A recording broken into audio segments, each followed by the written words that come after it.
Hi folks, and welcome back to Math with Captain Rod. I'm making this video here to help you learn how to find zeros of polynomials.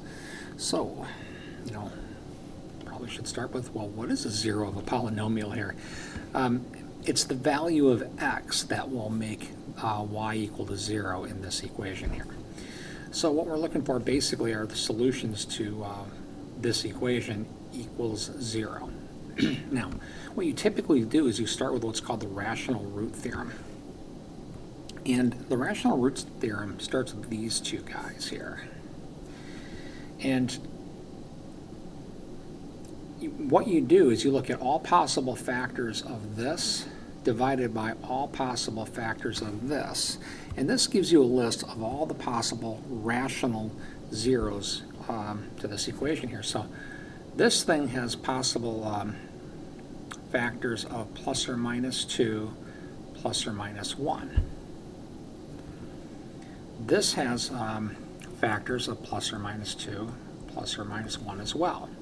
So what we do now is we're going to list out all possible factors here. And you take all of these over all of these. So that list would be plus or minus 2, plus or minus 1. Now I did these divided by the 1s here. Plus or minus, if we take the 1s and divide by the 2s, we're going to get 1/2. So plus or minus 1/2. And if we take the 2s, divide by 2s, we're just going to get these back again. Right. Now the thing is, what do we do with these? Well, what I like to do is list them out on kind of a number line and look at them in order here. So listing these out left to right, we got -2, -1, -1/2, 1/2, 1, 2. There they are listed from the left-hand side to the right-hand side. So these are x values. Then what I typically do is I'll take a look at function values, and I'm just going to put them right below. Now the actual numerical values are not super important. All you do is, one, you're looking for zeros. If you find a zero somewhere, you have found one of them. Second, you just pay attention to plus and minus signs. If it turns out that I took a look at f of 2 and I got a positive value, and then I looked at f of 1/2 and I got a negative value, that means we have a 0 between them. And that could possibly be it. Now, it doesn't guarantee this one's a 0 because you can have an irrational 0 between them too, but very likely when you see something like this, a plus and minus, check in between these for a high probability 0 here. So I've already went through and calculated function values. I'm going to write down the ones that I found here. So if you take a look at f of 2, I got a positive value. And that means you just take 2, you run it through this equation for x. Here, here, here. Well, and I guess there's not really one there, but we'll just say in there. Now the actual function value, not super important. I checked f of 1/2, got another positive value. Whoops. Checked f of -1, I got another positive value. Checked f of -2, got a 0. Boom, we found one. Okay, so there's one of the zeros.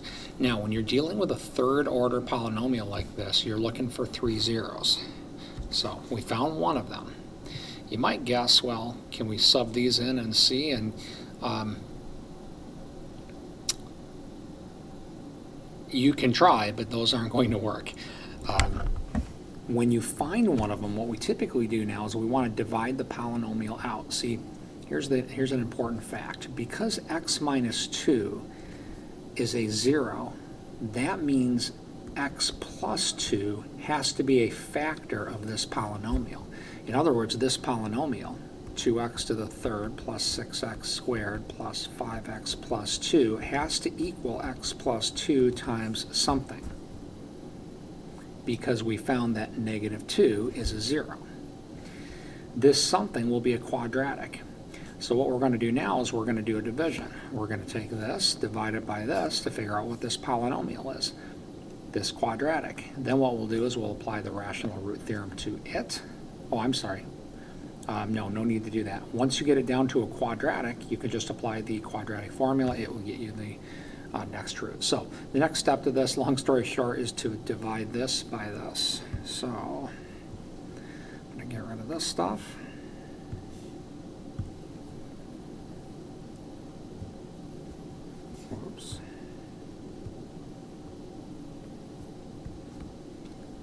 some more of this stuff. All right. And here we go. So what we're going to do is we are going to divide x plus 2 into 2x to the third plus 6x squared plus 5x plus 2. Long division, everybody's favorite thing to do. All right, so you ask yourself, well, how many times does this go into this? And the answer is 2x squared times. We multiply and we get 2x to the third plus 4x squared. Subtract. This gives you a 0, as it should if you're doing this right. 6x squared minus 4x squared is 2x squared. And then 5x minus nothing is plus 5x. 2 minus nothing is the plus 2. Next step, how many times does this go into this? Answer to that is 2x times. Multiply. Oops. That's going to multiply to 2x squared plus 4x. Subtract. We get a 0 here, as we should. 5x plus 4x. I'm sorry, 5x minus 4x is x. 2 minus nothing is 2. How many times does this go into this? Once. Multiply. Subtract. There's our 0. We go yay. We think we're doing this right. Okay, so now, why did we do all that? Because we just showed that this is equal to this times this. And we can use the quadratic formula on this last part. So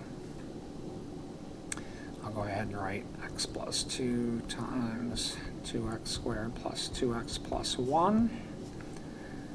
That's what our original polynomial is equal to. And now we can apply the quadratic formula to this. X equals the opposite of b plus or minus the square root of. Okay, b squared is going to give us a 4 minus 4 times a is 2 times c is 1 all over twice a. Let's see, negative 2 plus or minus square root of, now inside the parentheses, or under this radical, 4 minus 8 is negative 4.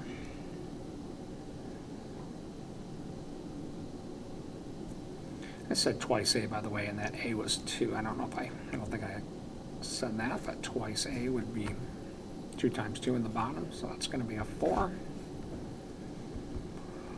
Okay, and then this is minus 1/2 plus or minus. Okay, square root of negative 4 is 2i. And it's, let's write it like this, I guess, over 4. And we can simplify that just a tad further.